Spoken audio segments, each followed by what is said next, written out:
seni itu satu ekspresi estetik yang merupakan terjemahan dari lambang-lambang, simbol-simbol atau mungkin makna-makna yang kemudian dibuat menjadi sublimasi, jadi disublim gitu, menjadi satu ungkapan atau ekspresi keindahan.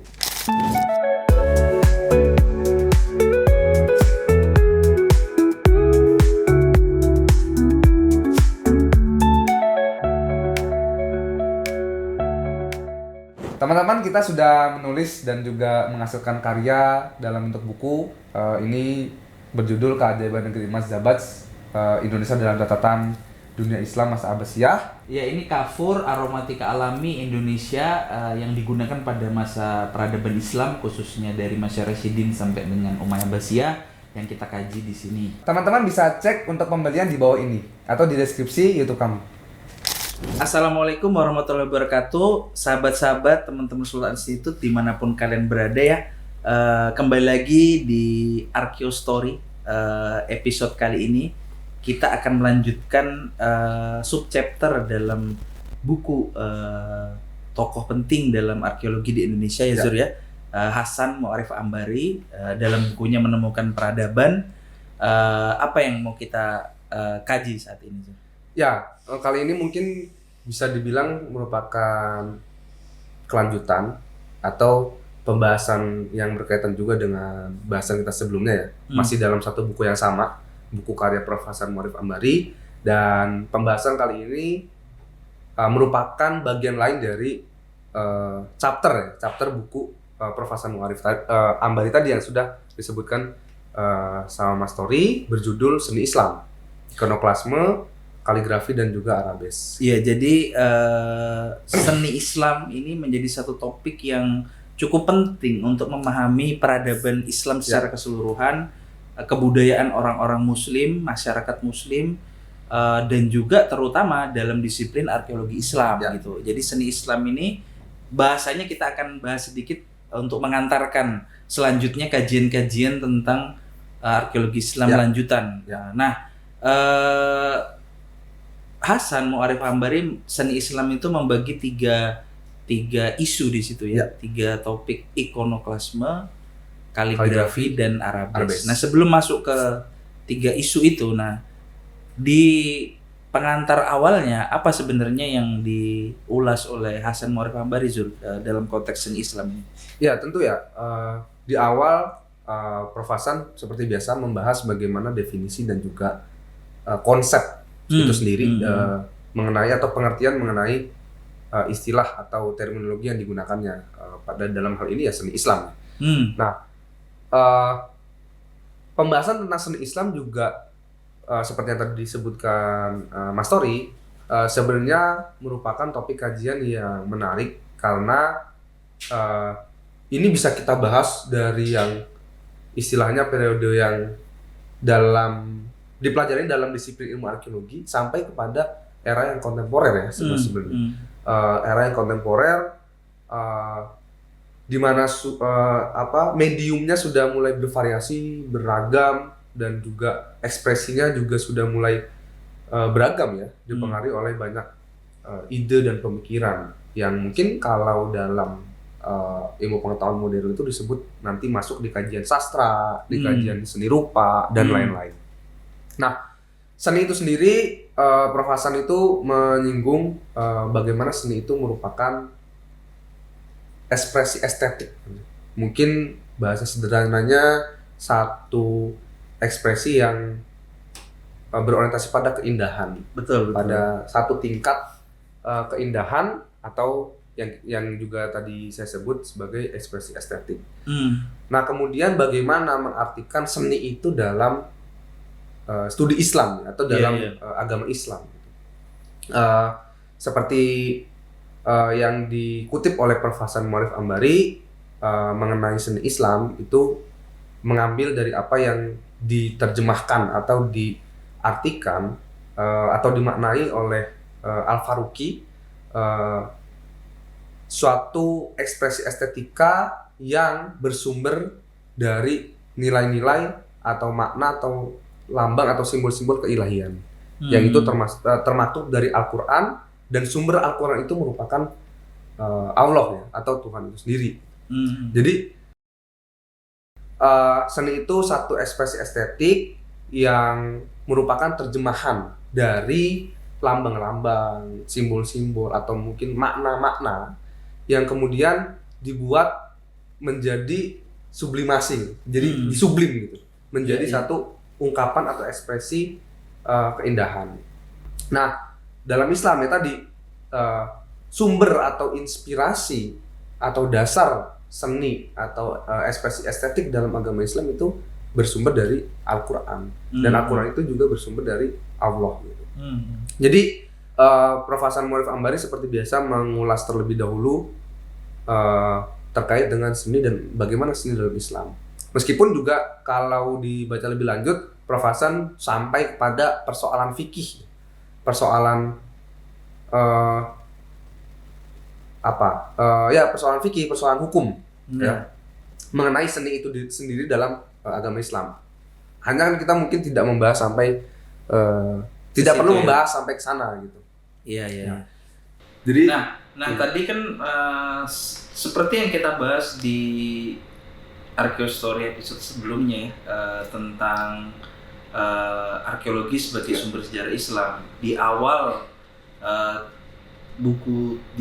bahasan buku itu sama, Hasan Muarif Ambari mengutip tokoh yang sama, yaitu Ismail Raji Al-Faruqi.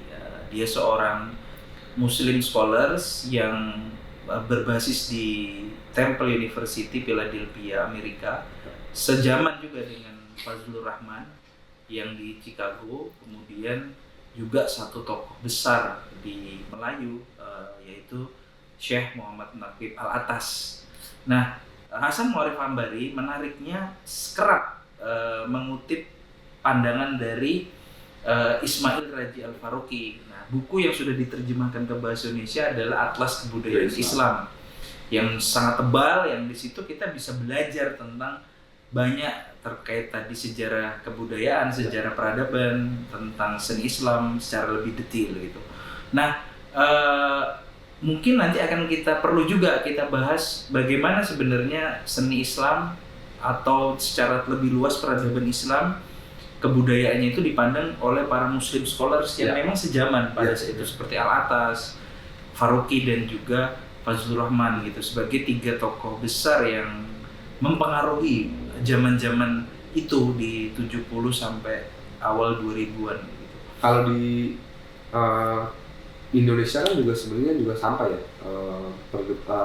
kajian tentang seni di dalam ilmuwan-ilmuwan Muslim di Indonesia. Mungkin kalau di arsitektur itu seperti Sidi Ghazal. Oh iya.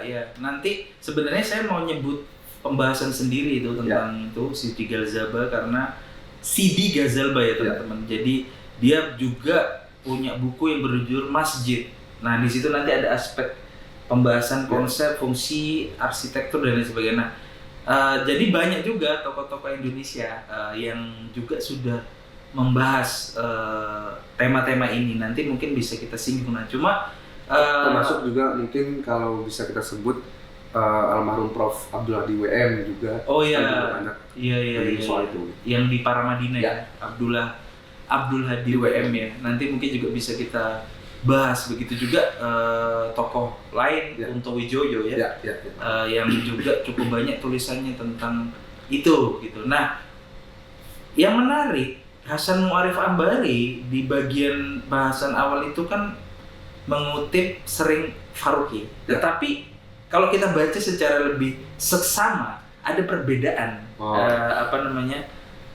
bagaimana mengkategorikan atau mengelompokkan, mengklasifikasikan tentang seni Islam. Nah, mungkin bisa kamu ulas sedikit tuh perbedaannya.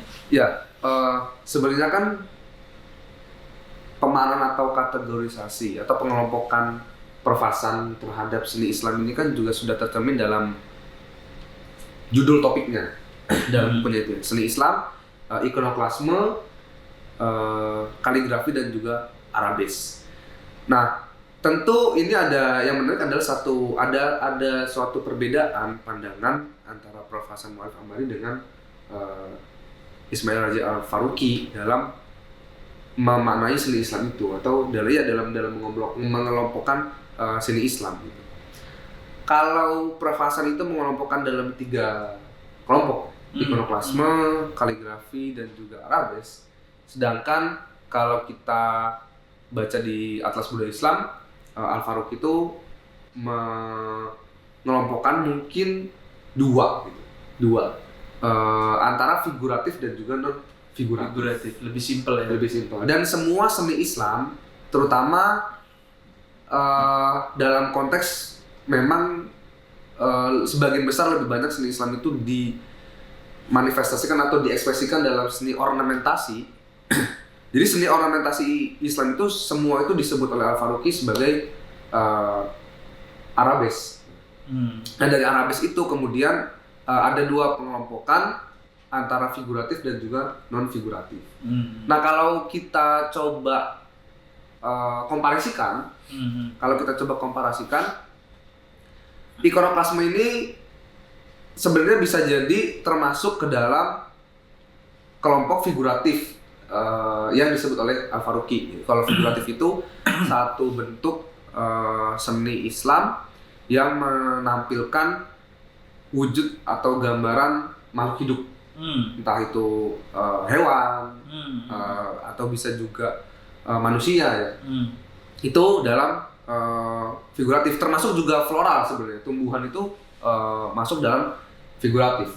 Nah sedangkan non figuratif itu dia diekspresikan dengan 2 bentuk, yaitu kaligrafi dan juga geometri. Nah di ungkapan Prof. Hasan Muarif Ambari, geometri itu masuknya dalam Arabes. Karena Prof. Hasan menyebut bentuk-bentuk dari seni Islam Arabes itu salah satunya adalah ilmu ukur. Jadi seni yang berdasarkan pada ilmu ukur. Kemudian floral juga termasuk dalam Arabes. Gitu. Nah ini ada memang yang menarik, ada 2 pandangan yang berbeda ini. Ada pengelompokan yang berbeda antara Prof. Hasan Muarif Ambari dengan Al-Faruqi, meskipun dalam hal konsep dan juga pendefinisian satu terminologi, Prof. Hasan itu kerap kali mengutip apa yang diungkapkan oleh Al-Faruqi. Nah, dari perbedaan itu Mas, kalau kita komparasikan, apa sih sebenarnya yang membedakan antara pandangan Prof. Hasan Muarif Ambari dengan Al-Faruqi gitu? Kenapa kemudian Prof. Hasan itu membaginya ke dalam 3, sedangkan Al-Faruqi itu tadi ya 2, figuratif dan non figuratif, dan cenderung tidak ada, mungkin secara istilah atau terminologi tidak ada ikonoklasme ya, dalam arti atau dalam pembagian Al-Faruqi. Sebenarnya saya bisa lagi kasih contoh lagi ya. Kalau tadi Hasan Muarif Ambari 3 ya, ikonoklasme, kaligrafi, Arabes ya. Kemudian Faruqi hanya 2 ya, figuratif dan non figuratif ya. Dan non figuratif dibagi menjadi kaligrafi dan geometrik. Nah kalau kita lihat satu lagi, yaitu beberapa kurator di Islamic Art Gallery di Metropolitan Museum New York, salah satu museum yang cukup penting dalam seni peradaban Islam di New York itu, dia 4. Dia Islamic Art itu, seni Islam itu ya sama sebenarnya, cuma hanya pengkategorian aja. Dia kaligrafi, kemudian figuratif yang nanti dia bagi menjadi human atau manusia dan hewan, kemudian non figuratif dia sebut nanti kalau tidak salah yang model floris, dan keempat geometric patterns atau pola-pola geometris. Nah menarik, geometric patterns atau pola geometrik ini ternyata satu wujud ekspresi seni yang lahir dari ketepatan dan ketinggian ilmu yang diperoleh oleh para saintis Muslim, para polimet Muslim gitu, yang disebutnya kontribusi geometrik pattern atau desain geometris dan pola geometris ini akibat dari kontribusi para matematikawan, para astronomer dan juga para saintis Muslim. Nah, sehingga membentuk satu ekspresi yang menggunakan ilmu ukur, ketepatan garis maupun simetris dan lain sebagainya itu. Nah, itu yang dianggap sebagai satu puncak ekspresi yang tidak hanya ekspresi yang sifatnya emosional, tetapi ekspresi yang sangat terukur, menunjukkan ketinggian ilmu pengetahuan. Nah, itu dinilai seperti itu lahirnya geometrik. Nah, apa yang kemudian mungkin ini kita bicara sebuah analisa ya. Bisa juga benar, bisa juga mungkin belum tepat. Nanti mungkin teman-teman bisa memberikan pandangannya, mungkin juga bisa kita berdiskusi. Nah, kalau apa yang saya lihat sebenarnya sama saja, tetapi karena background keilmuan background interest yang berbeda dari Faruqi, kemudian Hasan Mu'arif Ambari dan juga para kurator museum, galeri, itu yang menjadikan bagaimana dia menggunakan terminologi istilah dan mengkategorikan klasifikasinya berbeda. Tetapi pada dasarnya bisa kita pahami sama. Tetapi mereka mengklasifikasinya berbeda. Contoh misalnya, mengapa kemudian Hasan Mu'arif Ambari menambahkan ikonoklasme yang itu lahir dari satu peradaban Roman atau juga Greek Yunani yang berbasis itu. Dia juga menyebut tentang bagaimana terjadi perdebatan di kalangan Nasrani, terutama Romawi Timur Romawi Bizantium, bukan Romawi yang sekarang di Romawi Barat, tetapi Romawi Timur pada abad ke-8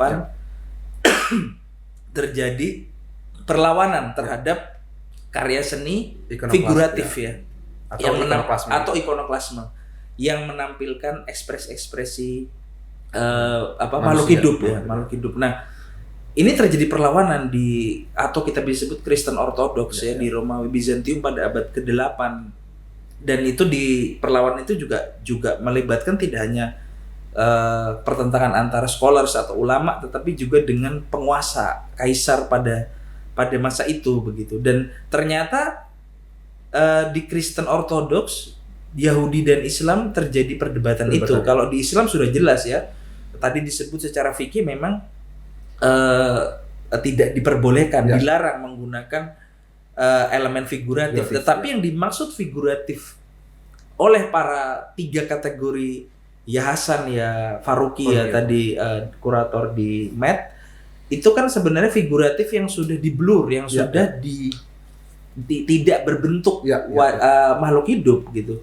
Sebuah kreativitas, karena Hasan Mu'arif juga menyebut Islam itu dalam konteks yang sakral tidak bisa diganggukan, atau kita bicara dalam konteks ibadah. Tetapi dalam konteks yang duniawi itu kita bisa kreatif gitu, sehingga ada celah sedikit bagaimana kita bisa mengekspresikan motif figuratif tetapi yang tidak melanggar ketentuan atau ajaran syariat Islam itu sendiri begitu. Nah, itu satu background arkeologi. Sementara Faruqi ini backgroundnya adalah filosofi studi Islam, dan dia juga termasuk orang yang menggagas tentang Islamization of knowledge atau Islamisasi ilmu, sehingga dia sangat cukup ketat dalam terminologi, sehingga akan melepas unsur-unsur konsep atau worldview Islam di dalam terminologinya. Sementara yang kurator seni tadi lebih praktis, dia tidak background ilmu arkeologi budaya atau apa, tapi lebih secara bentuk, secara praktikal, secara visual dalam itu pembedaannya gitu. Jadi dari background dan praktis gitu, mungkin bisa kamu tambahin juga. Meskipun sebenarnya dalam sebaran temuan, misal kita contohkan dalam hal arkeologi Prof. Hasan juga memang menyebutkan bahwa seni Islam yang utama itu tetap ada pada kaligrafi dan juga arabes. Gitu. Ikonoklasme itu hanya sebagian kecil ditemukan dalam bukti-bukti arkeologi, baik di dunia maupun di Islam di Indonesia gitu. Jadi hanya sebagian kecil atau hanya sedikit saja sebenarnya ekspresi estetik ikonoklasme gitu dalam bukti arkeologi Islam di Indonesia maupun di secara global maupun secara global. Nah, begitupun yang dijelaskan oleh Al-Faruqi, memang seni ornamentasi Islam yang utama itu adalah 3 sebenarnya. Kaligrafi, geometri dan juga floris atau floral gitu. Jadi sebenarnya ada satu pemahaman yang sama tetap ya antara Prof. Hasan dan juga Ismail Radzi Al-Faruqi itu terkait dengan seni Islam. Nah, makanya ketika kita amati gitu kan dalam paparannya Prof. Hasan di dalam temuan arkeologi, bukti-bukti arkeologi itu memang didominasi, paling dominan adalah bentuk-bentuk seni Islam yang berwujud kaligrafi dan juga geometri. Betul. Khususnya bahkan kaligrafi dan geometri itu banyak digunakan dalam bangunan-bangunan yang tadi sudah disebut sama Mas Tori, bangunan-bangunan sakral atau bangunan-bangunan suci. Nah, sedangkan ikonoklasme maupun juga figuratif atau yang bersifat makhluk hidup, manusia dan juga pada dalam konteks ini adalah hewan, itu ditemukan dalam atau diekspresikan dalam bangunan-bangunan maupun benda-benda yang sifatnya keseharian, sifatnya mungkin kalau bahasanya ya profan atau kehidupan sehari-hari ya, seperti di bangunan pemerintahan atau dalam hal misalkan keramik, makuk dan lain-lain. Karena kalau kita coba perhatikan di temuan di Nishapur yang dipublikasikan oleh Metropolitan Museum of Art itu juga banyak sebenarnya temuan-temuan terutama keramik Islam ya. Di Nishapur itu juga ada beberapa di antaranya itu yang ornamentasi figuratif, baik manusia maupun hewan. Tapi kalau kita komparasikan secara jumlah ya, kita hitung secara jumlah memang itu hanya sebagian kecil gitu. Sebagian yang lain bahkan dominannya itu kaligrafi dan juga geometri. Nah, makanya sebenarnya di antara Prof. Hasan dan juga Ismail Radzi Al-Faruqi sama-sama punya pemahaman yang sama gitu terkait dengan seni Islam itu, hanya karena mungkin background keilmuan yang kemudian membedakan di antara keduanya dalam pengelompokan bentuk-bentuk seni Islam itu. Iya. Nah, sekarang kan sudah sedikit tadi kan ikonoklasme ya, itu kan tadi seperti kita sebut berasal dari kata eikumene yang disebut Hasan berasal dari bahasa Yunani ya. Jadi tentu asal bahasa dan juga filosofinya terkait dengan yang tadi sudah saya sebut ya, Yunani dan Romawi. Nah, sementara tadi kita sudah masuk tentang kaligrafi. Kaligrafi ini kan terkait juga estetika keindahan dalam konteks tulis menulis. Ini banyak jenisnya ya, ada kufik, ada yang berbasis di kota Kufah ya. Tradisi Kufah ini sangat terkenal di masanya sebagai pusat intelektual Islam, juga pernah menjadi ibu kota di masa kalau tidak salah Khalifah Ali bin Abi Thalib gitu. Nah, kemudian ada sulus, ada naski, ada apalagi yang lain, riqo dan lain-lain ya. Nah, itu jenis-jenisnya. Nah, terus bagaimana kita sebagai orang yang mencoba untuk mengkaji kenapa kok seni Islam ini penting dipelajari sebagai pengantar untuk membangun analisis dalam konteks arkeologi Islam. Itu tadi karena bangunan, artefak budaya material tinggalan orang-orang Islam itu semua kebanyakan menggunakan kaligrafi. Walaupun tadi ada yang lain. Nah, kita masuk ke contoh kaligrafi. Ada terkait masjid, ada terkait dengan arsitektur bangunan, ada tadi barang-barang nisan ya atau tombstone, kemudian barang-barang yang dipakai seperti gelas, kaca, keramik, bowl atau plate, piring, kemudian mangkuk, kemudian bahkan alat tulis, kolam dan aspek seluruh kehidupan. Nah, iya kan? Jadi kaligrafi ini sangat penting untuk dipelajari, untuk mengetahui, untuk kita bisa membangun satu analisis dan riset di bidang arkeologi Islam. Karena ya gimana kita kalau mau bisa bicara banyak dan menceritakan atau menarasikan satu fakta sejarah ketika kita tidak tahu tentang itu gitu loh. Nah, misalnya kita langsung ambil contoh aja. Mungkin kamu dulu deh. Kamu coba kaligrafi yang ini coba diulas sedikit. Nanti tak tambahin tentang konteks yang tak temukan. Ya, kalau di dalam beberapa contoh temuan arkeologi ya mungkin bukan hanya di Indonesia ya Mas ya. Yang menarik adalah biasanya kaligrafi dan juga geometri ini bentuk yang yang dikreativitaskan menjadi satu ekspresi gitu. Jadi seringkali kan kita melihat ya bagaimana tulisan kaligrafi itu kemudian dibentuk dengan atau secara simetris dan dengan dengan dasar geometri gitu, dengan dasar ilmu ukur gitu. Misalkan dalam satu bangunan di Andalus ya. Di Andalus itu ada Masjid Cordoba. Atau di kalau saya lebih banyak di keramik-keramik yang ditemukan di Nisapur yang di dalam satu buku yang diterbitkan oleh Metropolitan Museum of Art itu gitu.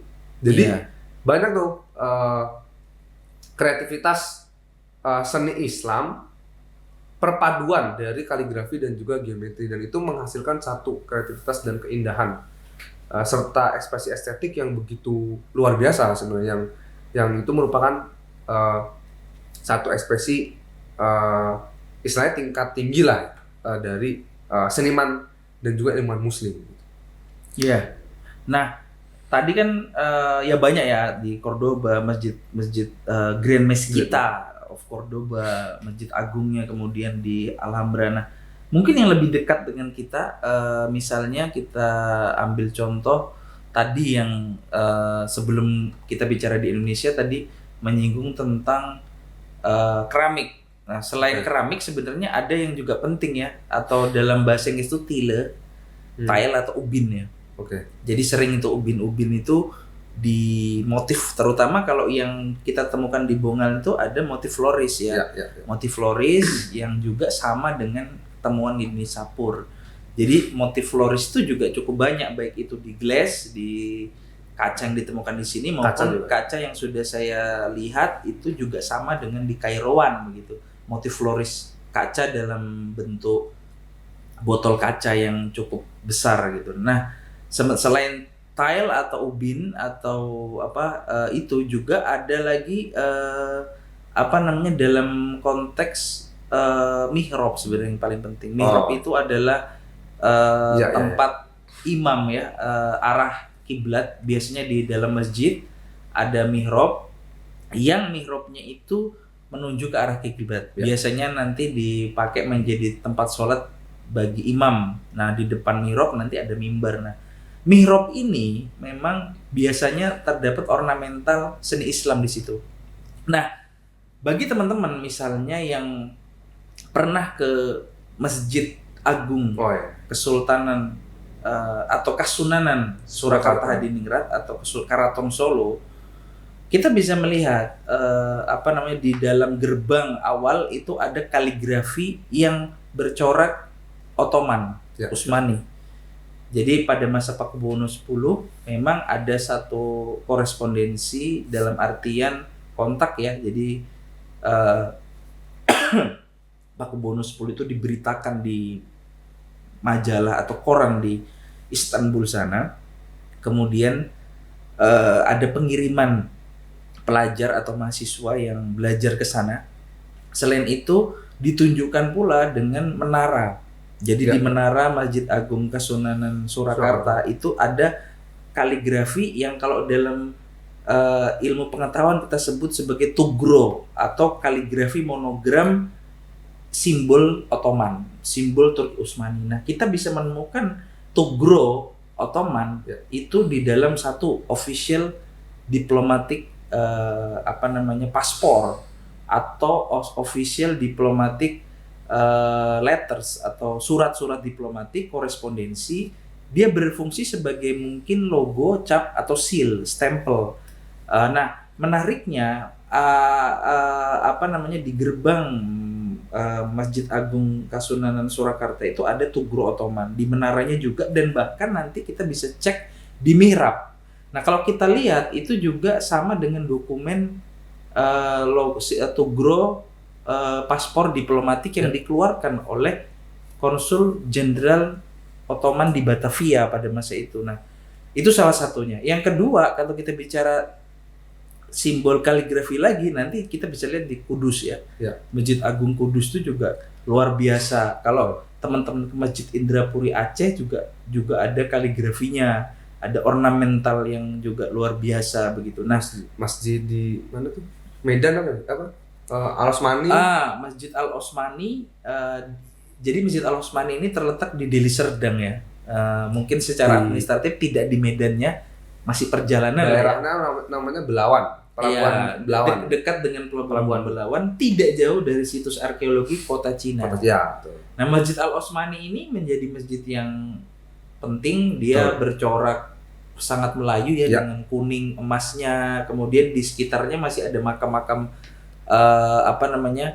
makam raja juga, makam keluarga kerajaan dan juga ulama, dan itu menunjukkan ada perbedaan ya nanti bagaimana kaligrafi lokal juga ada ya, unsur-unsur ornamen lokal yang di situ. Seperti juga Hasan menyebut di Barus juga banyak ornamen lokal. Waktu kita melakukan survei di makam Papan Tinggi ya kalau tidak salah di Barus. Itu juga banyak kita lihat ornamen kaligrafi lokal. Nah, ini kan berbeda kalau kita melihat di kemarin kita dari mihrab tadi kita lari langsung ke makam nih. Makam misalnya kemarin kita bahas tentang Troloyo ya, makam Islam di Troloyo yang bercorak sinar Majapahit gitu. Kita bisa temukan model seni yang sama di Aceh, di Pasai itu.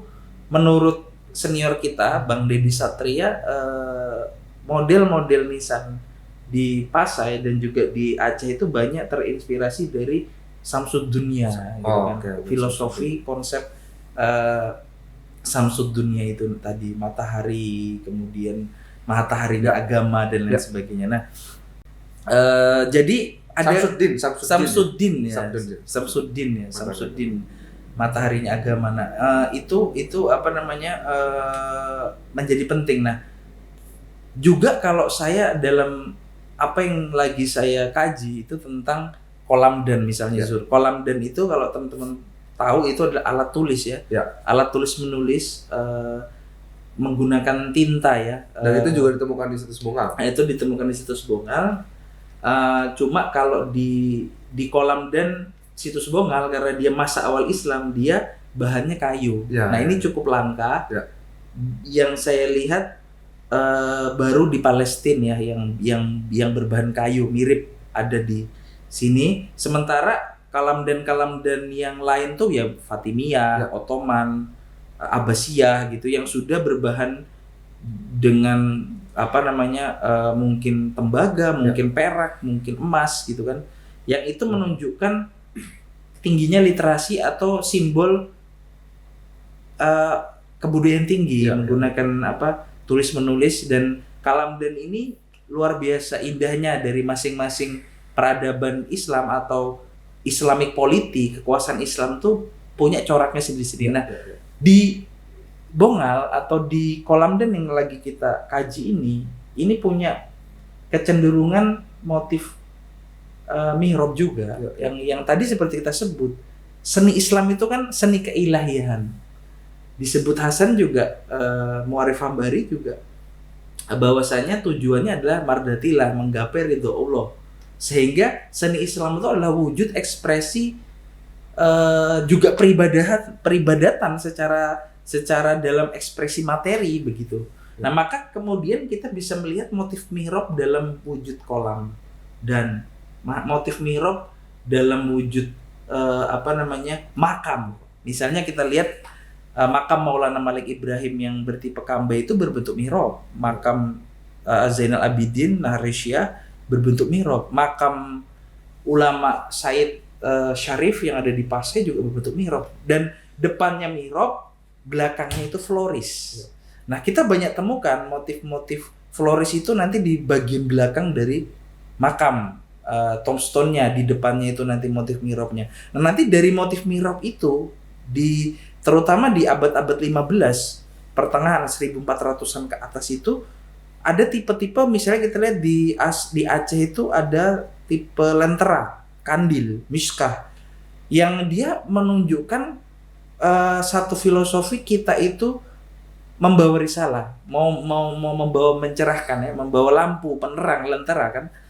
Nah, ini kemudian diiringi dengan ayat-ayat suci Al-Quran. Kalau yang kita ambil contoh di Pasai dan di Aceh Darussalam, itu dia menggunakan aspek-aspek ayat-ayat suci Al-Quran. Ada juga yang menggunakan kata-kata syair yang terkenal gitu. Nah, berbeda kalau kita lihat di Lamuri, saya menduga aspek tadi figuratif dalam tanda petiknya itu lebih kentara di Kesultanan Lamuri di Lamre ya. Dia florisnya ada, dominan, motif-motif figuratifnya juga ada. Yang itu cukup jauh berbeda dengan Pasai dan Aceh dan tidak banyak tidak sekompleks di Aceh dan di Pasai. Nah, ini kita bisa menganalisis secara seni gitu, Jul. Salah satunya tadi yang tak sebut di makam-makam itu tadi gitu kan. Ya, sebenarnya kalau dalam secara sederhananya dalam kehidupan sehari-hari paling enggak sampai ke era yang sekarang, masjid itu pasti akan kita temukan seni kaligrafi yang juga dilengkapi dengan geometri dan juga floris atau motif floral dalam mihrab, dalam dinding atau dalam tembok bangunan masjid. Ya, secara sederhananya ya paling dekat dengan kita ya sampai sekarang pun seni itu kan tetap melekat gitu dalam bangunan-bangunan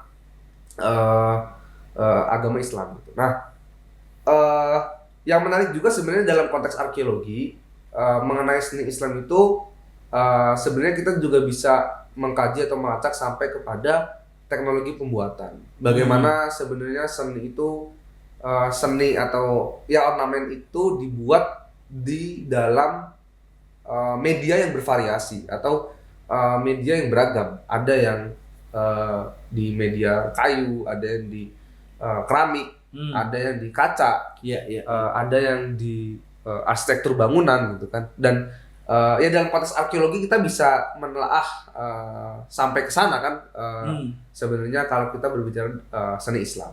Nah, kalau saya coba menambahkan ya Mas.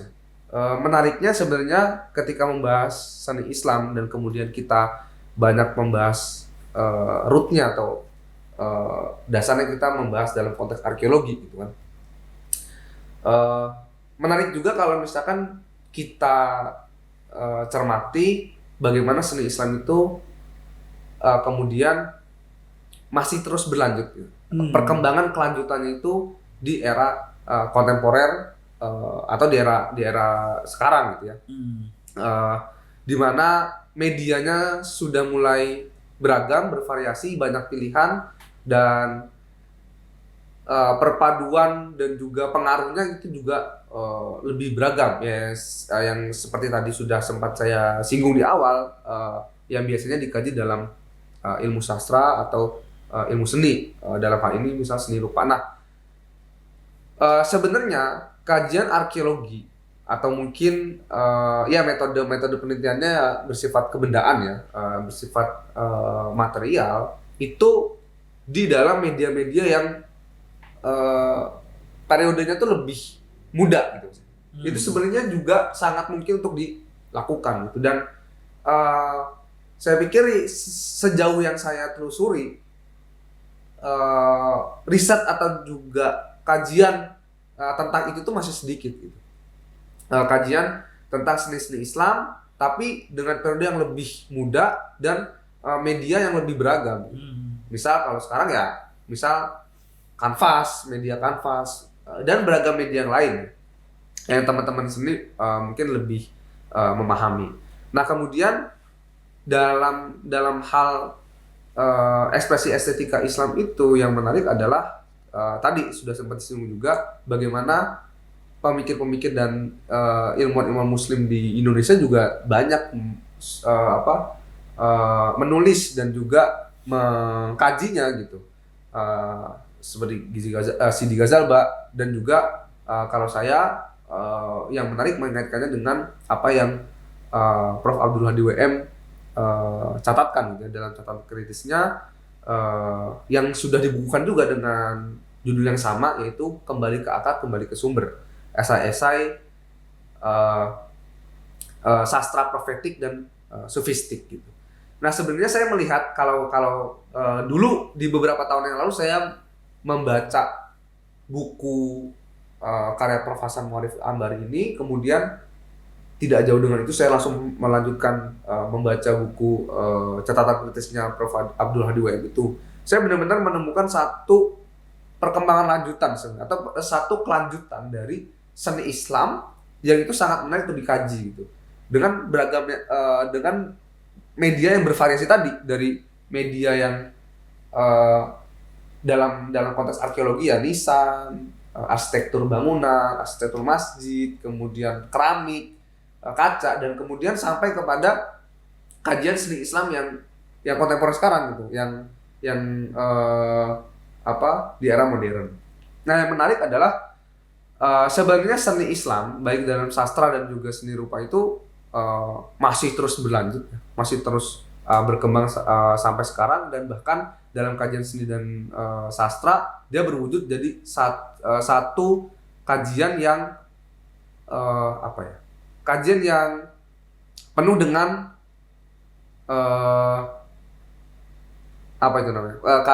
kajian yang penuh dengan pengaruh pemikiran, pengaruh ide gitu, dan pengaruh dari orang yang gagasan ekspresikan kan. Ya sebenarnya sama aja sih, dalam konteks arkeologi juga ada gitu ya sebenarnya kajian itu gitu. Di mana di awal abad 20 kita tahu ada generasi pujangga baru dalam sastra modern ya, dalam sastra modern Indonesia. Sebelumnya kita kenal karya-karya sastra dalam manuskrip ya, dalam kajian filologi yang bersifat sofistik, dan menurut saya itu merupakan kajian yang nyambung gitu, kajian yang terkait dengan apa yang dibahas oleh Prof. Hasan Muarif Ambari gitu. Makanya ketika saya membaca dua buku itu, ini seolah ada satu keterkaitan di antara keduanya, yang memang itu merupakan perkembangan lanjutan dari seni Islam. Kemudian di tahun 1945 kita kenal ada sastra angkatan 45, nanti kemudian angkatan 46, dan kemudian di tahun 70-80 perdebatan mengenai sastra dan juga seni rupa gitu. Beberapa seniman ya, kalau dalam ini kita fokuskan dalam seni rupa itu kan juga banyak tokoh-tokohnya seperti Amang Rahman, seperti Abdul Jalil Piraus ya, seniman-seniman yang mengembangkan seni profetik atau seni sofistik gitu. Nanti mungkin kita bisa lihat arsip-arsip karya seni rupanya di internet ya. Banyak tuh, ada Anang Rahman, ada Abdul Jalil Piraus. Itu menurut saya sangat menarik, dan itu dan rootnya sebenarnya sama-sama aja, masih berbentuk kaligrafi, geometri, dan juga floris. Meskipun kalau bisa saya sebut yang paling dominan adalah kaligrafi gitu, dengan bentuk kreativitas yang semakin beragam di era sekarang gitu. Jadi yaitu saya mungkin menambahkan hal itu ya, karena sebenarnya membahas seni Islam dalam konteks arkeologi sepertinya sebenarnya secara lebih komprehensifnya ini ada satu perkembangan lanjutan sebenarnya yang menarik untuk dibahas juga gitu sih Mas. Iya, kalau menyambungin topik arkeologi tadi, arkeologi kaligrafi maksudnya, dan kenapa kemudian itu menjadi penting dalam analisis arkeologi Islam adalah selain kaligrafi tadi juga digunakan dalam semua aspek, hampir segala aspek kehidupan orang Islam atau umat Islam dan dalam peradaban Islam itu sendiri. Misalnya tadi yang belum kita ambil contoh adalah manuskrip.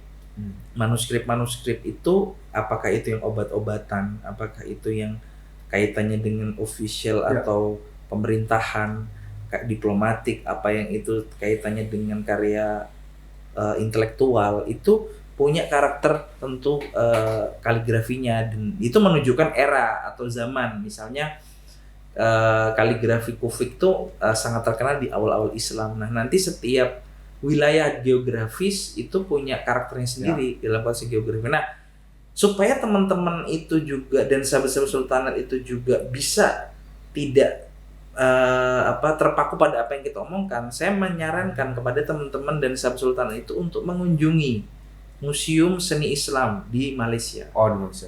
Jadi kalau kita mau lihat secara cukup komprehensif contoh-contoh seni Islam yang kita sebut tadi dalam arkeologi Islam, masjid lah, macam-macam mihrab dan lain sebagainya, koin lah apa, paling gampang kita untuk melihat langsung secara visual itu di Islamic Art Museum Malaysia. Nah, di sana kita bisa melihat aspek geografis, aspek karakter seni mungkin dari keramik yang itu lahir di saudara-saudara kita di Muslim Uighur, di Xinjiang, ada keramik yang di Guangzhou, ada keramik yang dari Irak, bahkan kaligrafi dalam konteks iluminasi Al-Quran. Bisa kita juga lihat tentang bagaimana Quran gaya Aceh di dalam iluminasinya, gaya Jawa, gaya nanti di mungkin Borneo, gaya nanti di Ternate, itu iluminasi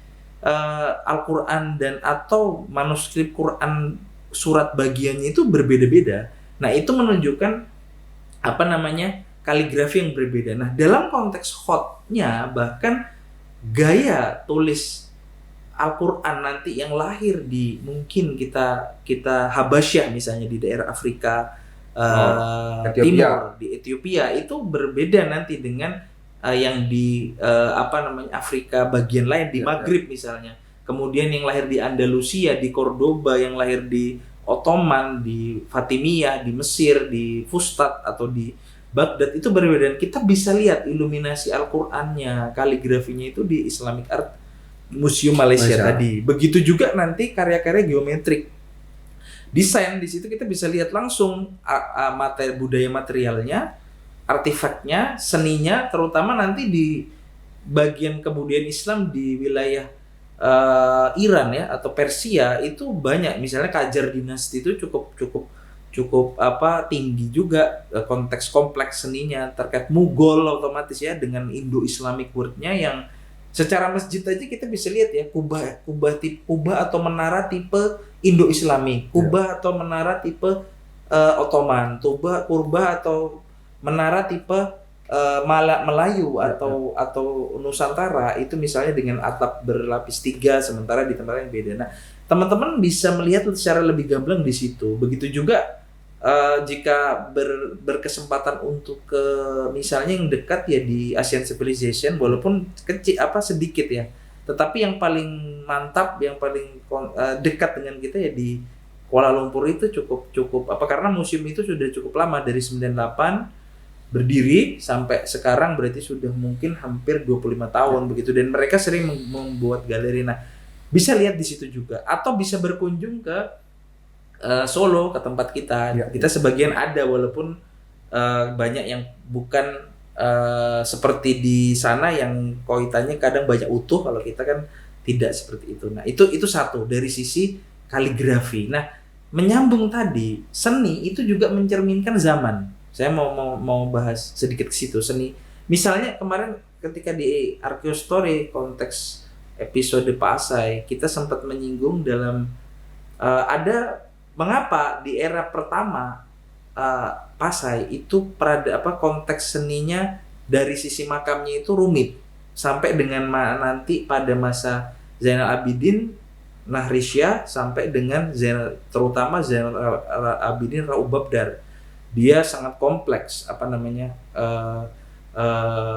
seni dalam konteks tombstone atau makamnya itu kan.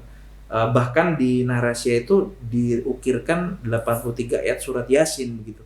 Dan di Raubabdar itu bentuknya liuk-liuk gelombang yang luar biasa. Nah, ini menunjukkan itu bisa kita juga analisis sebagai masa puncak seni kebudayaan peradaban di Pasai pada masa itu, di Sumatera Pasai. Sementara nanti di era-era setelah Sultan ke-8, 10 sampai ke 20-an ke belakang itu dia bentuknya cukup seragam. Mungkin tidak bisa dia seekspresif dan sekompleks dari sisi bahan, dari sisi teknik ukirnya semasa itu. Jadi ketinggian kompleksitas satu seni dan ekspresi tadi itu juga menunjukkan satu sisi pada masa itu ekspresi seni begitu tinggi gitu kali itu. Ya. Jadi dari situ kita bisa mengambil satu temuan sejarah, narasi sejarah yang itu bisa menjadi mendukung, melengkapi bukti-bukti yang lain gitu dari seni itu tadi gitu. Ya. Menariknya tadi mencoba menyambung dari apa yang ada di Islamic Art Museum Malaysia ya. Sebenarnya menarik, saya ingat apa yang ditulis tentang Abdul Jalil Firoz itu, seni iluminasi Al-Quran itu ya kalau di dalam konteks kontemporer ya itu sebenarnya masih juga sering nggak sering sih ya, bisa disebut di tahun 90-an itu beberapa kali dilakukan di Masjid Istiqlal. Jadi ada satu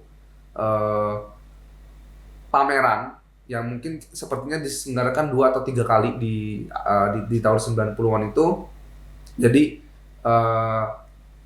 seni rupa yang mengambil inspirasi dari kaligrafi, dari geometri itu dipamerkan di situ, termasuk iluminasi Al-Quran gitu. Dan itu merupakan karya kreasi mungkin bisa dibilang seniman-seniman abad 21 lah ya, seniman akhir abad 20 sampai awal abad 21.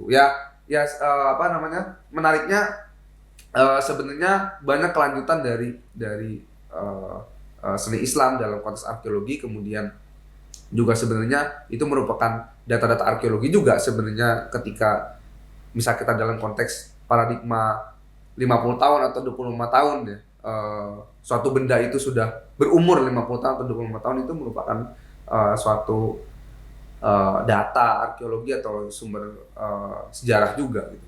Nah, kalau saya melihatnya banyak kelanjutan atau perkembangan kelanjutan dari seni Islam yang dari mulai masa yang tua sampai masa yang muda itu. Iya, jadi tadi sudah kita bahas. Jadi selain di yang tadi, bahkan di dalam kalau kita bisa lihat tadi nanti di beberapa museum itu di senjata juga ada. Bagaimana kaligrafi itu digunakan, seni Islam itu juga digunakan dalam senjata-senjata politi-politi, kekuasaan atau peradaban tertentu. Dia mengukir di senjatanya, bahkan seperti yang kita bilang yang dulu di seal, di bagian dari cap atau official stempel itu juga menggunakan kaligrafi khot kufi misalnya atau khot sulus misalnya. Nah, sehingga seni Islam itu, ekspresi keilahian itu tidak bisa lepas dari seluruh kehidupan Muslim, apakah itu dalam konteks aspek kegiatan dunianya, baik itu tadi di keramik, di gelasnya yang fungsional, baik itu di letter, surat, bahkan official stempel, seals atau maupun yang lain. Sehingga ini mewujudkan jadi seni Islam yang estetik, yang ilahiyah ini mewujudkan satu ekspresi kualitas kehidupan dari pemakainya dan juga orang-orang yang di lingkungan itu gitu loh. Nah, tadi kan sudah kaligrafi, sedikit mungkin kita bahas sedikit geometrik atau arabes sedikit aja, nanti setelah itu bisa kita lanjutkan pada episode selanjutnya gitu, yang tentang arabes atau geometrik ini. Ya, kalau Arabes itu kan sebenarnya lebih banyak tergambar dari floris ya, floral, bentuk-bentuk floris, sulur-sulur tanaman, entah daun, batang, yang yang itu kemudian kalau dalam seni Islam di Indonesia banyak juga berpadu atau banyak bentuk-bentuk perpaduan dengan ekspresi lokalnya gitu. Di dalam beberapa di dalam beberapa misal ornamentasi masjid, misalkan di Masjid Al Osmani kita juga banyak juga menemukan gitu ekspresi tumbuhan khas masyarakat Melayu di sana yang di bagian samping-samping Ka'bah gitu ya, bagian samping-samping Ka'bah. Dan itu merupakan bagian dari bentuk ekspresi seni Islam atau estetika Islam itu dalam konteks Arabes ya. Dalam konteks Arabes ini floral atau floris. Dan kalau geometri, kemudian geometri kita bisa banyak menemukan juga, yaitu kalau kita perhatikan banyak perpaduan kaligrafi yang kemudian dibentuk secara geometri juga gitu. Di beberapa arsitektur masjid atau bangunan atau bahkan sampai kaligrafi kontemporer ya, kaligrafi kontemporer itu kan dengan bentuk yang lebih beragam.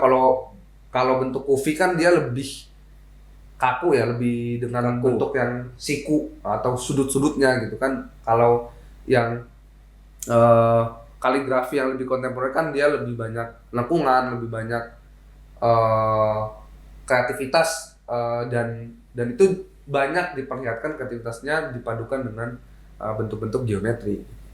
Iya, karena memang geometric patterns atau pola geometris ini kan akarnya memang tadi dari produk scholars atau saintis muslim. Makanya memang fungsi-fungsi navigational map atau peta navigasi, manuskrip ilustrasi wilayah, atau kemudian manuskrip karya-karya ulama dulu menggunakan ukuran-ukuran yang tepat karena dia juga ada aspek fungsionalnya, tetapi dia tidak melupakan aspek keindahannya juga. Makanya kemudian itu juga diwujudkan dalam ekspresi budaya di artefak lain atau di material-material lainnya, terutama nanti di ubin-ubin, hiasan-hiasan dinding, menara masjid, beduk dan lain sebagainya, mimbar dan bahkan tongkat khutbah dan lain sebagainya itu akan dikembangkan begitu konteks geometriknya. Mungkin simpulan terakhir Pak Hasan, sebenarnya seni Islam itu kan cenderung non figuratif ya sudah. Gimana itu? Ya, sebenarnya seni Islam seperti yang tadi ya sudah disebut juga, sebenarnya seni Islam itu terpacu pada utamanya kepada kaligrafi.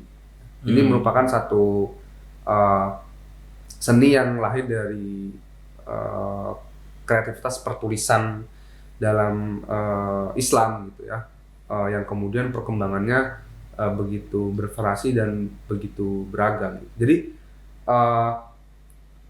bisa dibilang seni Islam itu pada utamanya itu ada pada kaligrafi dan juga geometri ya, termasuk nanti floris juga sebenarnya, yang disebut keseluruhan seni Islam itu disebut kalau berdasarkan pandangan Al-Faruqi itu Arabes. Iya. Nah, Prof. Hasan juga menyinggung seni Islam itu juga kemudian banyak perpaduan, baik dari lokasi ya, dari lokasi geografis, perpaduan lokasi geografis maupun ungkapan ekspresi pada zamannya itu diwujudkan dalam benda-benda arkeologi itu. Iya.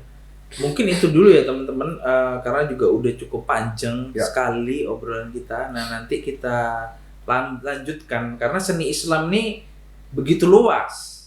Kemudian artefak ataupun kajian arkeologi Islam yang membutuhkan bantuan studi tentang seni Islam sendiri itu begitu luas, melibatkan kaligrafi macam-macam tadi juga. Sehingga nanti kalau kita mau kasih contoh-contoh kasus juga akan panjang. Nah, nanti mungkin kita lanjutkan lagi aja.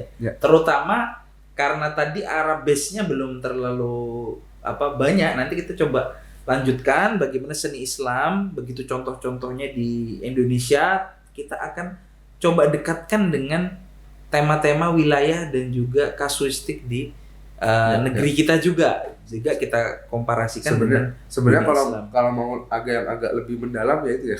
Tapi nggak tahu kan nanti yang agak lebih mendalam kan bagaimana kemudian apa sih sebenarnya landasan atau sumber dari seni ya nanti komparasi lah antara sebenarnya seni Islam dengan seni Barat ya sebenarnya. Seni modern yang lebih bersumber pada Barat ya, mungkin peradaban Barat modern gitu. Itu mungkin lebih mendalam ya kalau bisa juga.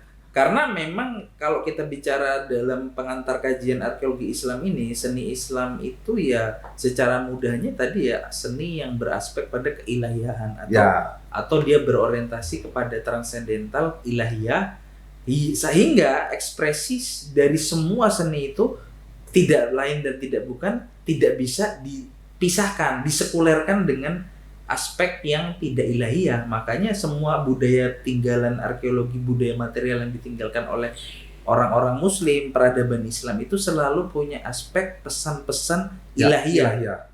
Pesan dakwah, pesan ilahiyah, bahkan risalah itu sendiri. Makanya bahkan sastra berkembang, sastra profetik, seni sufistik, seni profetik dan lain sebagainya. Nah itu dulu lah teman-teman. Sampai jumpa di Arkeostory episode selanjutnya lagi. Nah, mungkin bisa kasih komen atau kasih saran kita mau bahas apa, atau juga sampaikan pandangan teman-teman di kolom komentar.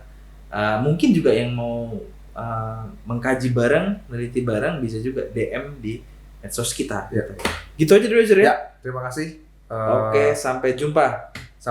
Assalamualaikum warahmatullahi wabarakatuh.